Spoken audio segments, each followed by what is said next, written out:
What is up, party people? Welcome to Kalamazoo! One of my favorite places.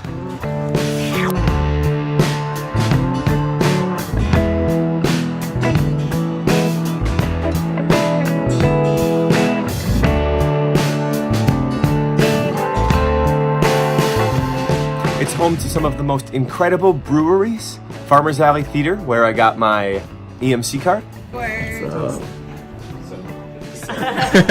The Air Zoo, and the original Gibson Guitar Factory.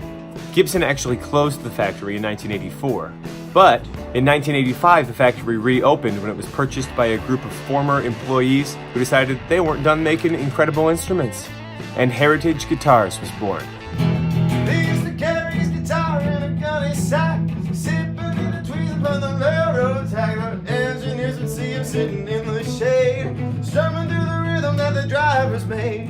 The people passing by would stop and say, "Good Lord, how that little country boy could play." Go, go, go, Johnny, go, go, go, Johnny, go, go, go, Johnny, go, go, go, Johnny, be good. Kalamazoo is also home to Western Michigan University, where we play at Miller Auditorium in the Gilmore Theater Complex. Opened in 1968, the Miller Auditorium seats around 3,500, and has seen shows like Wicked, Beautiful, and Phantom of the Opera. I was on for Franz again tonight because Chris is still recovering. You never want to rush back from an ankle injury.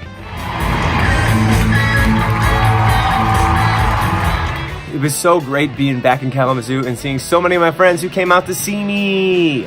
I don't know when I'll be back, but I know I'll have nothing but a good time.